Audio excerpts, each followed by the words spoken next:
Sorry, चीनी dollar से महंगी है। डॉलर 170 रुपये, तो चीनी जो है वो कहीं 175 की मिल रही है, कहीं 180 तक पहुंची हुई है। अच्छा, टमाटर जो हैं वो डॉलर से महंगे हैं। पेट्रोल, आटा, चीनी के बाद दूध की कीमतों में भी होने वाला है इजाफा। डेयरी फार्मर्स ने आगाह कर दिया, 8 नवंबर से दूध फी लीटर की कीमत में 10 रुपए इजाफा कर दिया जाएगा, जिसके बाद दूध की फी लीटर कीमत 140 रुपए हो जाएगी। गली मोहल्ले की करियाना दुकानें हैं, स्टोर्स हैं, उन्होंने चीनी 150 रुपए किलो फरोख्त करनी शुरू कर दी है और इत्तलात के मुताबिक 80% तकरीबन 80% दुकानों पर चीनी का जो स्टॉक है वो 48 घंटों से खत्म है। इनके पास कोई हल नहीं है इस इन्फ्लेशन का। There is no solution. अल्लाह के बंदो, हल बताओ, हल तजवीज करो। ना आपके पास मनूवरेबिलिटी है, आईएमएफ ने आपको पकड़ा हुआ है, अमेरिकनों ने आपसे जो बदला ले रहे हैं एब्सोल्युटली नॉट का। तो सिचुएशन की समझ नहीं आती। अब उन्हें पता चला कि असल हकीकत तो ये है, यानी मुल्क का खजाना ऑलमोस्ट खाली, एम्प्टी, और अगर फौरी हल ना किया गया तो फिर मुल्क का दिवालिया निकल सकता है। पर कैपिटा इनकम इंडिया की जो है वो $2100 है, वेरएज आपकी $1200 है। अभी ये कौन? पेट्रोल बम, बिजली का झटका, कुकिंग ऑयल महंगा, चीनी महंगी, सब्जी महंगी, सब कुछ महंगा हो गया। एक हफ्ते के दौरान 28 अशिया की कीमतों में इजाफा, महंगाई की शरह 16% से तजावुज कर गई। मुल्क में बढ़ती हुई महंगाई ने शहरियों की चीखें निकाल दी। शहरियों का कहना है महंगाई ने कमर तोड़ दी है, ये तब्दीली हमें बड़ी भारी पड़ गई है। वोट दे के पछता रहे हैं, हाँ बहुत पछता रहे हैं। इतनी गलती होगी अब तो हाथ उठा के बददुआएं मांग रहे। पेट्रोल और चीनी की कीमतों ने अवाम के बाकायदा होश उड़ा दिए। पेशावर में चीनी ने पेट्रोल की कीमतों को मात दे दी है। ज़रा ये भी सुन लें वहाँ पे जी, अभी जो फ़ी किलो चीनी की कीमत है वो 150 रुपये तक पहुँच गई है, 150 रुपये तक। अब दूसरी जानिब रावलपिंडी और इस्लामाबाद में भी चीनी का जो बहरान है वो पैदा हो गया, बल्कि शदीद होता चला जा रहा है। प्राइस कंट्रोल मजिस्ट्रेट चीनी की कीमतों में इस्तेहकाम और ज़रूरत के मुताबिक सप्लाई में मुकम्मल तौर पर नाकाम हो गए हैं। और जो गली मोहल्ले की करियाना दुकानें हैं, स्टोर्स हैं, उन्होंने चीनी 150 रुपये किलो फ़रोख्त करनी शुरू कर दी है और इत्तलात के मुताबिक 80% तकरीबन 80% दुकानों पर चीनी का जो स्टॉक है वो 48 घंटों से ख़त्म है। अब नाज़रीन, पेट्रोल की अगर मैं बात करूँ तो हुकूमत ने एक बार फिर से पेट्रोलियम मसनूआत की जो कीमतें हैं उसमें 8 रुपये से ज़ायद का इजाफा कर दिया है और इसके बाद इजाफे के बाद पेट्रोल की जो कीमत है जी वो 145 रुपये 82 पैसे फी लीटर हो गई है। और डिटेल्स के मुताबिक डीजल पर जो लेवी है वो 8.44 रुपये फी लीटर से बढ़ाकर 12.44 रुपये कर दी गई है और जो पेट्रोल पर लेवी है वो 9.5 रुपये से बढ़ाकर फी लीटर 13.53 रुपये कर दी गई है। क्या इस तरह से अवान में जो हुल्लड़बाजी की जाती है, क्या इससे वाकई आपको लगता है कि महंगाई कम हो जाएगी?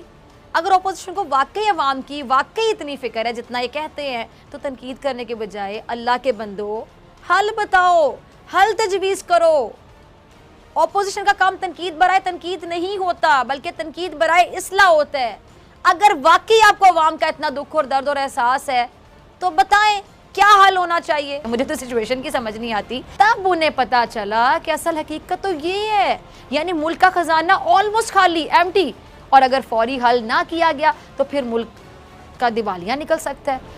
देखिए, ये बड़ी अनफॉर्चुनेट बात है कि प्राइम मिनिस्टर के कान में जो एडवाइजर जो कुछ डालते हैं वो आके खुद कह देते हैं, जो कि उनको ग्रास रूट के मसाइल का पता नहीं है और ना ऑब्वियसली इकोनॉमी का पता है, because he is not an economist.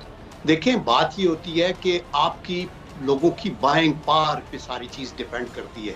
अगर इंडिया के अंदर वो महंगा है तो उनकी तनख्वाहें भी उस लिहाज से, पर कैपिटा इनकम इंडिया की जो है वो $2100 है, वेरएज आपकी $1200 है। अभी ये कौन समझाएगा कि प्राइम मिनिस्टर को कि ये लोग आपको लॉलीपॉप देते हैं और बिठा देते हैं। आप देखें कि जीडीपी उनकी देखें क्या है, आपकी इन्फ्लेशन जो है वो पाकिस्तान के अंदर अभी डबल फिगर में चली गई है और बांग्लादेश है, इंडिया है, श्रीलंका है, उनकी ये 4-5 और इस के उस पे है। मतलब चीनी डॉलर से सस्ती है इस वक्त, सॉरी, चीनी डॉलर से महंगी है। इस वीडियो में फिजा खान कुछ ज़्यादा ही भड़की हुई हैं। अब भैया देखो, भड़कना जायज़ भी है बिकॉज वहाँ की महंगाई यानी पाकिस्तान की महंगाई कुछ ज़्यादा ही हो रही है यार। देखो एक्चुअली मैं इंडिया के एग्जांपल देता हूँ। यहाँ पे जो खाना बनाने वाला तेल होता है सरसों का, वो भी 200 रुपये केजी हो गया है, मतलब 200 रुपये लीटर हो गया है। ओके, पर्सनली मैं एक स्टूडेंट हूँ एंड घर पे ही अपने से खाना बनाता हूँ। ओके, मैं घर से अपने बहुत दूर आ चुका हूँ एंड यहाँ पे खाना बनाता हूँ। तो मैंने जब प्राइस सुना था ना, मेरे को भी शौक लगा था। सोचो कि पाकिस्तान में हर एक चीज़, तेल ही नहीं हर एक चीज़ महंगी हो गई है, तो उनको कैसा लगता होगा। आम जनता तो बहुत ज़्यादा परेशानी होगी। अपना एग्जांपल इसलिए दिया क्योंकि इंडिया में भी कुछ चीज़ें हैं जो बढ़ चुकी हैं और इससे बहुत ही ज़्यादा नॉर्मल जो लोग होते हैं उनको परेशानियां होती हैं। ऐसे ही पाकिस्तान में भी लोगों को परेशानियां हो रही हैं। वैसे पाकिस्तान का परेशान होना वो अपने ही पैर पे कुल्हाड़ी मारना वाली कहावत सुना होगा तुम लोगों ने, तो वैसे ही पाकिस्तान के लोग हैं, गलत डिसीजन लेते हैं। पॉलिटिक्स हैं वहाँ पे, पॉलिटिशियंस हैं, वो सब गलत डिसीजन लेते हैं, जो भी बोलते हैं ऐसे वैसे वगैरह वगैरह। कुछ तो पता ही नहीं चलता कि वहाँ का मेन आखिर करना क्या चाहते हैं पाकिस्तान में, ये कुछ नहीं समझ में आता। ना पॉलिसी है ना कुछ है। आजकल तो फॉरेन में भी पाकिस्तान को कोई पूछ भी नहीं रहा। पाकिस्तान का एक कह सकते हैं कि वो खुद ही से खुद को मार रहा है। इस वीडियो में बात हो रही है कि भाई पाकिस्तान जो है वो आखिर क्या होगा, पाकिस्तान का इतना महंगा हो गया है पाकिस्तान, इसी सब की बात चल रही है बेसिकली। इसमें मैं कुछ ज़्यादा बोलना नहीं चाहता क्योंकि मैं पिछली वीडियोज़ में भी बहुत कुछ बोलता रहता हूँ इसके बारे में। ठीक है, इमरान खान के बारे में इसमें बात हो रही है तो हाँ भैया, इमरान खान की भी कोई पॉलिसीज़ वगैरह है नहीं। हाँ, एक पॉलिसी है इमरान खान की, अगर कश्मीर लेना होगा ना, बंदा पहले ही चढ़ दौड़ेगा, लेकिन दौड़ ही नहीं सकता इंडियन आर्मी जो, और कश्मीर के नाम पे पूरा पाकिस्तान ख़त्म हो गया है।